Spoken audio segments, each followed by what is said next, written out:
बिस्मिल्लाहिर्रहमानिर्रहीम। अस्सलाम वालेकुम स्टूडेंट्स, वेलकम बैक। जी स्टूडेंट्स, आज हम इस वीडियो में क्लास 10 चैप्टर नंबर 15 इलेक्ट्रोमैग्नेटिज़म के न्यूमेरिकल्स मुकम्मल करने जा रहे हैं। इससे पहले हमने फ़र्स्ट 5 चैप्टर्स चैप्टर नंबर 10 से लेकर चैप्टर नंबर 14 तक जो न्यूमेरिकल्स हैं वो मुकम्मल कर लिए हैं। तो उन न्यूमेरिकल्स की वीडियो का जो लिंक है वो आपको नीचे बॉक्स के अंदर प्रोवाइड कर दिया गया है। तो चलिए स्टूडेंट्स, स्टार्ट करते हैं जी आज का टॉपिक। तो टॉपिक स्टार्ट करने से पहले, मतलब न्यूमेरिकल्स इस चैप्टर के स्टार्ट करने से पहले जो फार्मूले हैं, ठीक है जी, वो आपको याद रखने हैं। अब इस चैप्टर में सिर्फ 2 फार्मूले हैं, ठीक है, और दोनों फार्मूलों की मदद से इस चैप्टर के जितने भी न्यूमेरिकल्स हैं वो सारे के सारे सॉल्व हो जाएंगे। उनमें जो पहला फार्मूला है जो कि बराबर है जी VS बराबर है VS/VP is equal to NS/NP। ये जो फार्मूला है ये कहलाता है जी ट्रांसफार्मर इक्वेशन, ठीक है, जिसमें VS voltage at secondary coil, VP voltage at primary coil, NS number of turns of the secondary coil, NP number of turns of the primary coil. अब इस फार्मूले के अंदर ये जो राइट हैंड साइड पे आपको नज़र आ रहा है NS/NP, this is called turn ratio. इसको हम टर्न रेशो कहते हैं, ठीक है। और दूसरा जो फार्मूला है, दूसरे फार्मूले के में लिखा हुआ जी पावर इनपुट बराबर है पावर आउटपुट। इसको बोलेंगे पावर ट्रांसमिशन इन ट्रांसफार्मर। के ट्रांसफार्मर में जो पावर ट्रांसमिट होती है from one transformer to other, तो उसमें जो पावर का जो फार्मूला है वो हम यूज़ करेंगे VP/IP is equal to VS/IS। ये फॉर एन आइडियल ट्रांसफार्मर है कि आइडियल ट्रांसफार्मर जब जितनी इनपुट पे पावर बनाता है प्राइमरी कॉइल पे, उतनी ही वो आगे भेजता है सेकेंडरी कॉइल पे, आउटपुट पे, ठीक है। तो ये जो फार्मूला है ये हम दूसरा फार्मूला है। इसमें अगर हमने कोई करंट वगैरह अगर फाइंड करना होगा तो करंट फाइंड करने के लिए फिर हम ये जो फार्मूला है वो इस्तेमाल करेंगे, ठीक है। और ये हमारे पास फर्स्ट फार्मूला और ये हमारे पास है सेकेंड फार्मूला। उसके बाद आपने डायग्राम मैंने बनाई हुई है दोनों ट्रांसफार्मर की। ट्रांसफार्मर की 2 टाइप्स होती हैं, step up and step down, ठीक है। तो जो स्टेप अप ट्रांसफार्मर होता है उसकी जो सेकेंडरी जो कॉइल पे नंबर ऑफ टर्न्स होती हैं वो ज़्यादा होती हैं और प्राइमरी कॉइल के ऊपर जो नंबर ऑफ टर्न्स होती हैं वो कम होती हैं। ये आपने याद रख लेना है क्योंकि न्यूमेरिकल्स में हमें इसकी ज़रूरत पड़ेगी, ठीक है। वो न्यूमेरिकल्स में बाज़ औक़ात हमें बता भी देगा कि स्टेप अप है या जो स्टेप डाउन है, लेकिन बाज़ औक़ात वो हमें नहीं बताएगा। फिर हमने उसकी टर्न्स रेशो से मालूम करना कि कौन सा ट्रांसफार्मर है, फिर हम उसी के मुताबिक जो फार्मूला है वो अपना डिसाइड करेंगे कि उसको कैसे लिखना है, ठीक है। और जो स्टेप डाउन ट्रांसफार्मर है इसमें जो सेकेंडरी जो कॉइल होती है उसकी नंबर ऑफ टर्न्स कम होती हैं और जो प्राइमरी कॉइल होती है उसकी नंबर ऑफ टर्न्स ज़्यादा होती हैं। प्राइमरी कॉइल और सेकेंडरी कॉइल किसको बोलेंगे? तो अगर आपने जिस कॉइल के साथ आपने सोर्स ऑफ करंट लगाया हुआ है उस कॉइल को आपने प्राइमरी कॉइल बोल देना है, ठीक है। जैसे मैंने ये जो कॉइल है इसके साथ मैंने ये करंट का सोर्स लगाया हुआ है, तो लिहाजा ये जो कॉइल हमारी प्राइमरी कॉइल कहलाएगी। इसी तरह स्टेप डाउन ट्रांसफार्मर के अंदर मैंने इस कॉइल के साथ जब वो सोर्स ऑफ करंट जब लगाया हुआ है, तो लिहाजा ये वाली जो कॉइल है ये हमारी कहलाएगी प्राइमरी कॉइल, ठीक है जी। और ये दूसरी कॉइल होगी जिस पे हम जब आउटपुट हम हासिल करते हैं, जहाँ पे लोड लगाया होता है, तो वो कॉइल कहलाती है सेकेंडरी कॉइल, ठीक है जी। तो ये जो दोनों फार्मूले हैं सबसे पहले आपको याद कर लेने हैं। MCQs में आपसे पूछे जा सकते हैं, बल्कि MCQs के अंदर आ चुके हैं, बोर्ड्स के एग्जाम्स में MCQs में पूछे जा चुके हैं कि ट्रांसफार्मर इक्वेशन क्या होती है। उसमें नंबर ऑफ टर्न्स के बारे में पूछा जा चुका है, ठीक है, पावर ट्रांसमिशन के बारे में पूछा जा चुका है। तो लिहाजा आपने पहले 2 फार्मूले अपने अच्छे तरीके से याद कर लेने हैं। मेडिकल नंबर फर्स्ट करते हैं।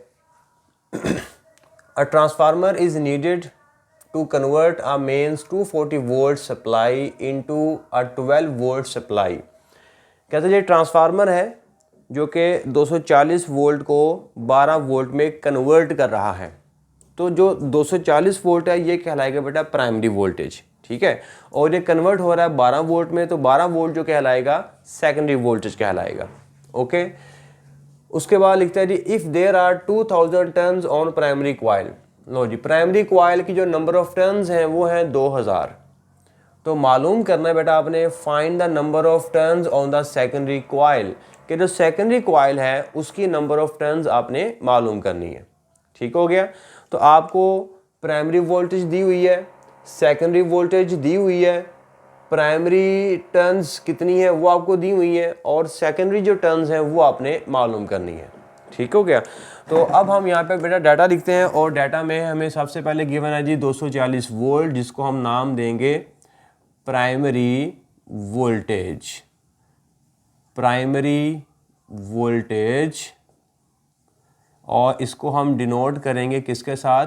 VP के साथ, और ये लिखेंगे 240 वोल्ट। ओके। उसके बाद हमें क्या दिया हुआ है कि 240 वोल्ट सप्लाई को हम कन्वर्ट करते हैं 12 वोल्ट, तो 12 वोल्ट जब वो हमारे पास कहलाएगी सेकेंडरी वोल्टेज।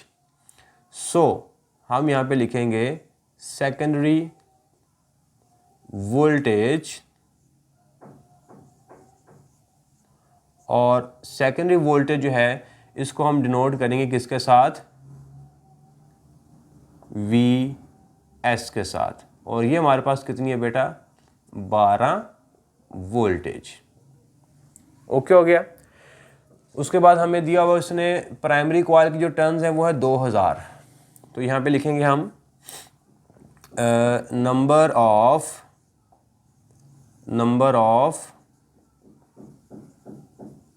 प्राइमरी टर्न्स, और इसको हम जाहिर करेंगे किसके साथ? NP के साथ, और ये हमारे पास बेटा है 2000 टर्न्स। 2000 टर्न्स। ठीक हो गया। अब हमने मालूम करना है कि सेकेंडरी कॉइल के ऊपर जो नंबर ऑफ टर्न्स है वो कितनी है, तो हम यहाँ पे लिखेंगे number of turns on secondary coil, और इसको हम जाहिर करेंगे किसके साथ? NS के साथ। NS ये हमने मालूम करना है। ठीक हो गया। मैं थोड़ी सी तफसील लिख रहा हूँ ताकि आपको पता चले, आप नहीं भी लिखेंगे तो कोई मसला नहीं होगा। मैं सिर्फ फर्स्ट न्यूमेरिकल्स में एक ऐसे करूँगा, बाकी न्यूमेरिकल्स में मैं सिर्फ इसके सिंबल्स यूज़ करूँगा। ओके। तो अब हम मालूम करेंगे जी, फार्मूला इस पर लगाएंगे जो हमारे ट्रांसफार्मर इक्वेशन है। तो ट्रांसफार्मर इक्वेशन हम यहाँ पे लिखते हैं NS over NP is equals to VS over VP। ठीक हो गया। लो जी, अब हम सोल्यूशन की तरफ चलते हैं। सो सोल्यूशन हम स्टार्ट करते हैं। तो फार्मूला मैं दोबारा यहाँ पे लिखता हूँ, NS over NP is equal to VS over VP। अब इस फार्मूले के अंदर चूँकि मुझे number of turns of the secondary coil मालूम करनी है, तो फार्मूले को हम थोड़ा सा रीअरेंज करेंगे। NS को एक तरफ कर दें, बाकी सब को एक तरफ कर दें, तो NP इधर आके मल्टीप्लाई हो जाएगा। So VS over VP multiply by number of turns of the primary coil. लो जी, ये हमारे पास फार्मूला अरेंज हो गया। अब इसमें हम पुट करते हैं वैल्यूज़, और वैल्यूज़ पुट करने के बाद NS is equal to VS हमारे पास कितना है? 12 वोल्ट। सो 12 वोल्ट और primary voltage 240 multiply by number of turns of the primary coils 2000। लो जी, इसको बेटा आप डिवाइड करें, और हमारे पास जो number of turns of the secondary coils आएगा वो आएगा बेटा 100, और आगे लिखेंगे turns. So this is our required answer. जी स्टूडेंट्स, तो न्यूमेरिकल नंबर 2 करते हैं, जिसकी स्टेटमेंट है a step up transformer has a turn ratios of 1:100 an alternating supply of 20 volt is connected across the primary coil. What is the secondary voltage? तो step up transformer है और उसकी आपको turns ratio दी हुई है 1:100। अच्छा, इस तरह के न्यूमेरिकल्स में आपने थोड़ा सा ध्यान रखना है। अब जो हमारे पास जो फार्मूला है वो था जी VS ओवर VP बराबर है NS ओवर NP। इसमें जो NS ओवर NP है, ये जो वाला हिस्सा है, इस हिस्से को हम नाम देते हैं टर्न्स रेशो। तो इसने बेसिकली आपको ये पूरा जो हिस्सा है, ये वाला जो पूरा पार्ट है, ये आपको दिया हुआ है टर्न्स रेशो का। लेकिन एक और चीज़ आपने बड़ा ध्यान से इसको देखना है। तो उसने बोला जी स्टेप अप ट्रांसफार्मर है। अब जो स्टेप अप ट्रांसफार्मर होता है, उसकी जो सेकेंडरी जो कॉइल की जो टर्न्स होती हैं, सेकेंडरी कॉइल की जो टर्न्स होती हैं वो ज़्यादा होती हैं, और जो प्राइमरी कॉइल होती है उसकी नंबर ऑफ टर्न्स कम होती है। ठीक है, स्टेप अप के अंदर सेकेंडरी कॉइल की नंबर ऑफ टर्न्स ज़्यादा और प्राइमरी कॉइल की नंबर ऑफ टर्न्स कम होती है। अब उसने आपको जो रेशो दी हुई है 1:100, इस रेशो के अंदर जो ज़्यादा क्वांटिटी है, ज़्यादा तादाद जो है वो 100, वो कहलाएगी number of turns of the secondary coil, और 1 जो होगा वो कहलाएगा number of turns of the primary coil. ठीक है, क्योंकि स्टेप अप के अंदर सेकेंडरी कॉइल्स की टर्न्स ज़्यादा होती हैं और प्राइमरी की कम होती हैं, इसलिए रेशो में आपने ध्यान से देखना है कि इस रेशो के अंदर जो ज़्यादा वाली क्वांटिटी होगी, जैसे कि 100 है, वो कहलाएगी सेकेंडरी कॉइल की टर्न्स, और जो 1 होगा वो कहलाएगा number of turns of the primary coil. तो अब हम यहाँ पे डाटा लिखते हैं।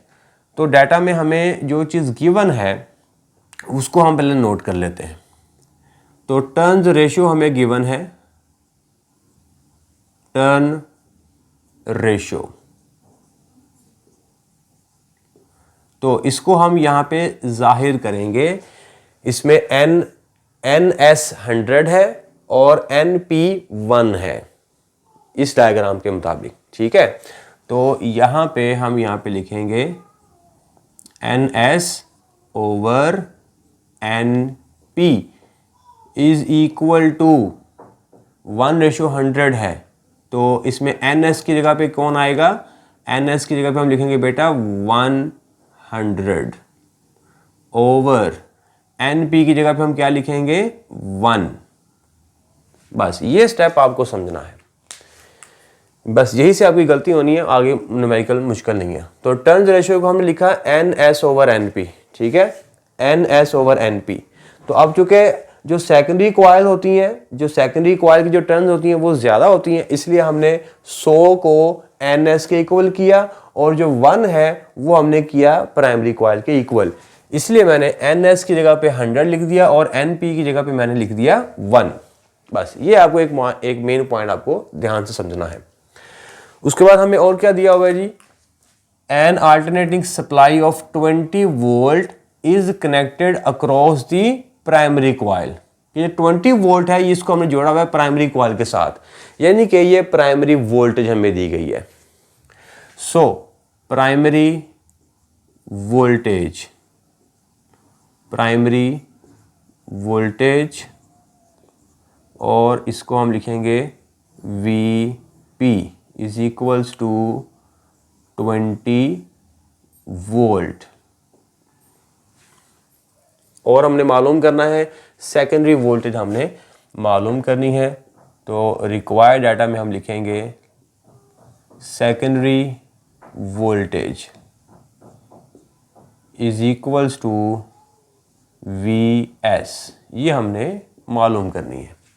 फार्मूला हमारा यही रहेगा, फार्मूला हमारा बेसिक है, ट्रांसफार्मर इक्वेशन, जो कि बराबर है VS over VP is equals to NS over NP। लो जी, अब इस फार्मूले के अंदर हमने मालूम करना है VS। सॉल्यूशन हम लिखते हैं,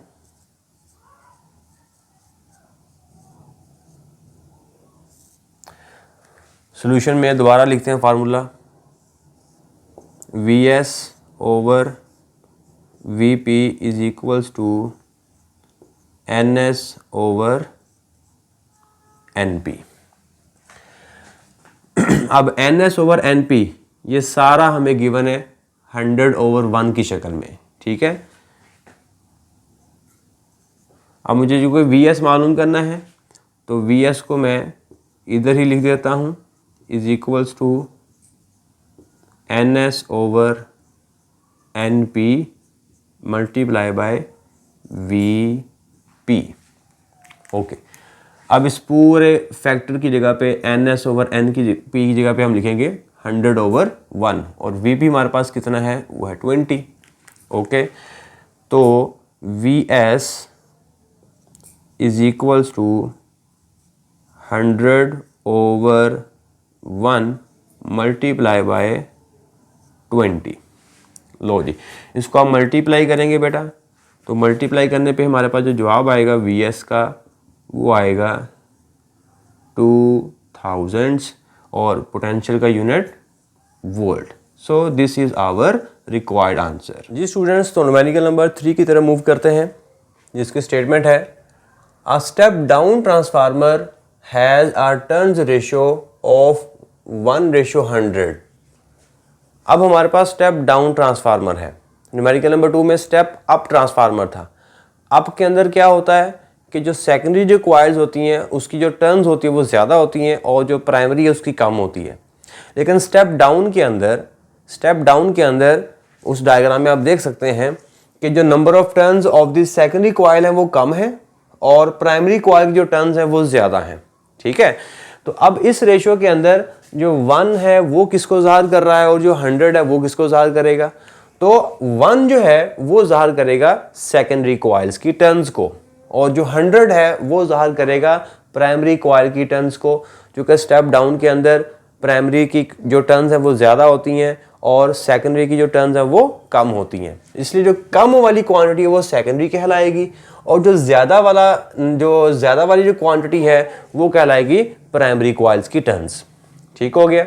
अच्छा, उसके बाद हमें इसने क्या दिया हुआ है जी, AC voltage of amplitude 170 volt is applied to the primary. इसका मतलब कि जो 170 वोल्ट है ये उसने प्राइमरी को दिया हुआ, यानी कि ये प्राइमरी वोल्टेज उसने आपको दे दी है VP। Okay, if the current in the primary is 1 milli ampere. लो जी, अब उसने करंट भी दे दिया आपको कि जो करंट है प्राइमरी के अंदर वो है 1 मिली एम्पेयर। मतलब करंट इन प्राइमरी को हम ज़ाहिर करेंगे IP से, current in primary coil IP से ज़ाहिर करेंगे और वो है 1 मिली एम्पेयर। मालूम करना है जी हमने what is the current in the secondary, कि जो सेकेंडरी जो कॉइल है उसमें करंट कितना फ्लो होगा, यानी कि IS, वो हमने मालूम करना है। तो अब हम निकालते हैं बेटा डाटा। तो डाटा में हमें सबसे पहले दिया हुआ है टर्न रेशो, तो हम यहां पे लिखेंगे टर्न्स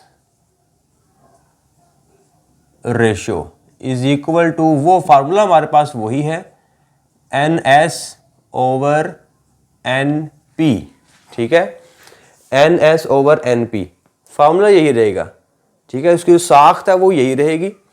अब इस साख्त के अंदर, इस फार्मूले के अंदर हम जब वो वैल्यूज पुट करेंगे, अब NS जो है वो क्या होगा, सेकेंडरी कॉइल, और सेकेंडरी कॉइल की जो टर्न्स होती हैं वो कैसी होती हैं, कम होती हैं, तो लिहाजा कम वाली जो क्वांटिटी है वो NS की जगह पे लिखी जाएगी 1। ठीक हो गया, NS की जगह पे क्या आ जाएगा 1। उसके बाद NP, तो NP मतलब number of turns of the primary coil, और वो डाउन के अंदर कैसी होती है, ज्यादा होती है, इसलिए जो ज्यादा वाली जो नंबर है वो आएगा NP की जगह पर और वो आ जाएगा हमारे पास 100। तो NS/NP हमारे पास आएगा 1/100। उसके बाद हमें दिया हुआ है amplitude of 170 is applied to the primary, के प्राइमरी वोल्टेज हमें दी हुई 170। तो इसको लिखेंगे हम यहां पे primary voltage.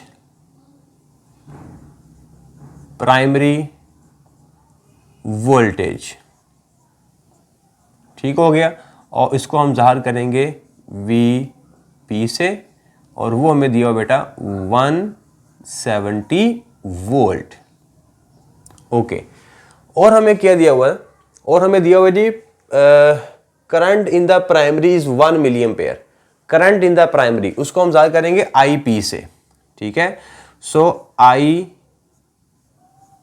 Is equals to 1 milli ampere. इस मिली को साथ ही खत्म कर दो तो ये बनेगा 10⁻³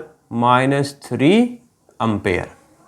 ओके, मालूम हमने करना है करंट इन द सेकेंडरी, मतलब सेकेंडरी करंट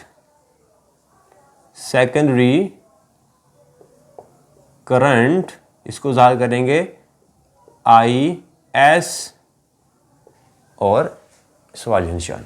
ओके, तो अब करंट हमने मालूम करना, तो करंट के लिए फिर हम ये वाला फार्मूला इस्तेमाल करेंगे। ठीक हो गया, तो पहले मैं लिखता हूँ ये वाला फार्मूला जो कि बराबर है बेटा VP IP is equal to VS IS। अच्छा, अब इस फार्मूले के अंदर हमने IS मालूम करना है। ठीक है, तो हमें VSP पता होना चाहिए, IP का पता होना चाहिए और VP का पता होना चाहिए। तो हमें VP और IP तो गिवन है, लेकिन VS डाटा में नहीं दिया हुआ। तो VS पहले हम मालूम करेंगे और VS के लिए हम लगाएंगे पहला फार्मूला। तो मतलब इस न्यूमेरिकल में हमें दोनों फार्मूले इस्तेमाल करने पड़ेंगे। ठीक हो गया, तो मैं इसलिए दूसरा फार्मूला भी यहाँ पे मेंशन करूँगा, VS over VP is equals to NS over NP। ठीक है, तो अब पहले हम लगाएंगे दूसरा फार्मूला क्योंकि हमें VS चाहिए। ठीक है ना, तो पहले फार्मूले के अंदर हमारे पास सारी वैल्यूज तो गिवन है लेकिन सिवाय VS के, तो VS निकालेंगे हम पहले इस फार्मूले को इस्तेमाल करते हुए। तो यहां से निकालेंगे VS, वो VS फिर हम यहां पुट करेंगे और फिर हम निकाल लेंगे IS। ओके, तो हम यहां पे सोल्यूशन लिखते हैं।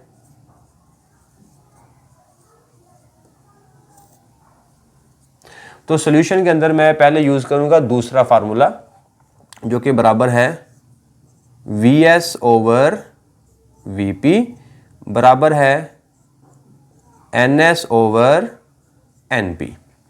ओके, अब इस फार्मूले की मदद से मैं निकालूंगा पहले VS, तो VS को मैंने कर दिया एक तरफ और बाकी सारी चीज़ें मैंने कर दी एक तरफ। NS over NP multiply bye V into P। अब इस फार्मूले में वैल्यू पुट करता हूँ। अब NS ओवर NP वो है 1/100, तो इस सारे की जगह पे आ जाएगा हमारे पास 1/100। सो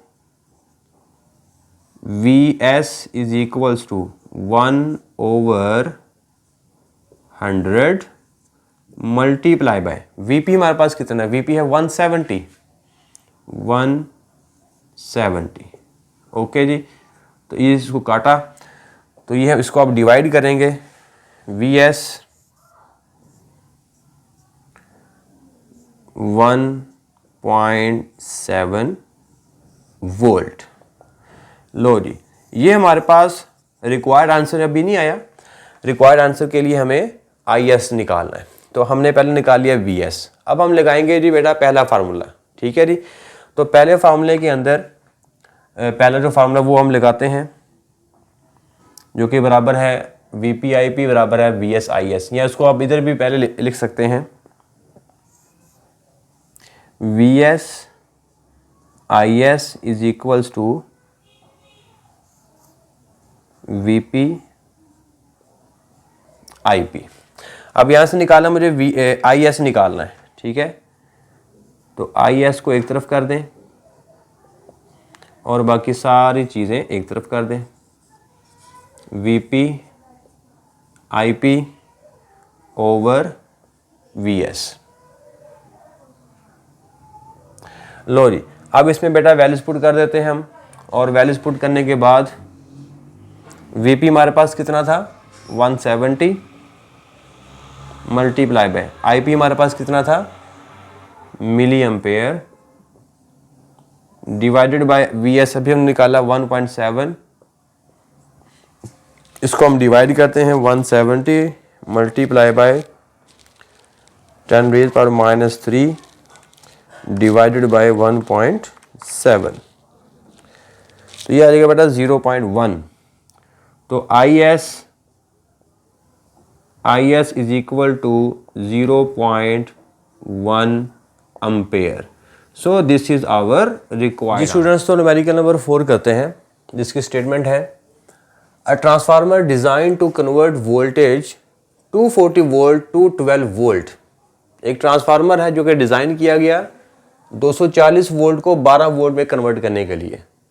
तो 240 वोल्ट क्या होगा? प्राइमरी वोल्टेज, और 12 वोल्ट क्या होगा? Secondary voltage. ठीक है, 240 को 12 वोल्ट में कन्वर्ट किया जा रहा है, प्राइमरी टू सेकेंडरी।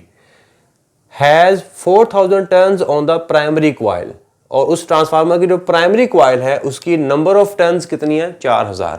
तो आपको NP आपको दे दिया उसने 4000 turns. How many turns should be on the secondary coil? तो बताना यह है कि सेकेंडरी कॉइल्स के ऊपर नंबर ऑफ टर्न्स कितनी है। यहां तक एक पार्ट है। फिर अगला पार्ट पूछता है जी, इफ ट्रांसफार्मर 100% एफिशिएंट, अगर ट्रांसफार्मर 100% एफिशिएंट है, इसका मतलब यह है कि वो जितनी इनपुट पे पावर बना रहा है उतनी ही वो आउटपुट पे पावर डिलीवर करेगा। 100% एफिशिएंट का मतलब है कि उसकी इनपुट और आउटपुट पावर कैसी है? बराबर है, एक जैसी है। जितनी वो पावर इनपुट पे बना रहा है उतनी ही वो सारी की सारी आउटपुट पे भी डिलीवर कर रहा है। 100% एफिशिएंट का मतलब ये होता है। What current would flow through the primary coil? तो बताना यह है कि प्राइमरी कॉइल में कितना करंट फ्लो करेगा when the current in the secondary coil was 0.4 ampere. तो अगर सेकेंडरी कॉइल के ऊपर करंट 0.4 एम्पेयर है तो बताएं प्राइमरी कॉइल के ऊपर करंट कितना फ्लो करेगा। तो दो चीजें हमने बेसिकली इसमें मालूम करनी है। ठीक है, तो पहली चीज हम मालूम करते हैं, फर्स्ट पार्ट इसका करते हैं जिसमें हमने मालूम करना है how many turns should be on the secondary coil, के number of turns on the secondary coil वो कितनी है, पहले हम ये मालूम करते हैं। ओके, तो डाटा हम निकालते हैं बेटा। तो डाटा में हमारे पास गिवन है जी, एक तो हमें गिवन है प्राइमरी वोल्टेज जो कि 240 वोल्ट है। ठीक है, और 240 को कन्वर्ट किया जा रहा है 12 वोल्ट में, तो ये हमारे पास है जी सेकेंडरी वोल्टेज, और वो है हमारे पास 12 वोल्ट। ओके, उसके बाद हमें दिया हुआ है जी 4000 turns on the primary coil, number of turns on the primary coil that is NP, वो हमें गिवन है 4000 टर्न्स, और मालूम हमने करना है कि सेकेंडरी कॉइल के ऊपर टर्न्स कितनी है। ओके, तो हम यहाँ पे लिखेंगे सेकेंडरी टर्न्स NS, ये हमने मालूम करनी है। तो पहले हम ये मालूम करते हैं। ठीक है, सॉल्यूशन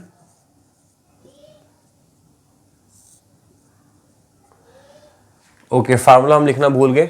फार्मूला हम क्या इस्तेमाल करेंगे? फार्मूला हमारे पास यही ट्रांसफार्मर इक्वेशन है, VS over VP NS over NP। Okay, तो पहला हम मालूम करते हैं सेकेंडरी कॉइल्स की turns using this formula, NS over NP is equal to VS over VP। तो यहां से हम निकालेंगे NS, this implies that NS is equal to VS over VP multiply by NP। लो जी, अब हम इसमें करते हैं जी values put, NS as it is, VS कितना है? VS है जी 12 वोल्ट और 240 वोल्ट मल्टीप्लाई बाय 4000 टर्न्स। तो इसको कैंसिल किया तो NS बराबर होगा, इसको कहते हैं कैलकुलेट, 12 ज़रब 400 डिवाइडेड बाय 24, तो ये बेटा आएगा 200 टर्न्स। तो ये हमारे पास आ गया पहला जवाब, जिसमें उसने नंबर ऑफ टर्न्स पूछा था ऑन द सेकेंडरी कॉइल। ठीक है, ओके, अब हम उसका जो दूसरा पार्ट उसने कहा था जी कि इफ़ ट्रांसफार्मर 100% एफिशिएंट, अगर ट्रांसफार्मर 100% एफिशिएंट है, what current would flow through the primary coil, कि प्राइमरी कॉइल का हमने करंट मालूम करना है। इसको हम लिखेंगे primary current, primary current that is IP, ये हमने मालूम करना है। दिया क्या हुआ जी, when the current in the secondary was 0.4 ampere, तो सेकेंडरी कॉइल का जो करंट है वो उसने आपको दिया हुआ है, ठीक है। तो दूसरे पार्ट में हम यहाँ पे मेंशन करेंगे कि इफ सेकेंडरी कॉइल का जो करंट है IS वो है 0.4 एम्पेयर, देन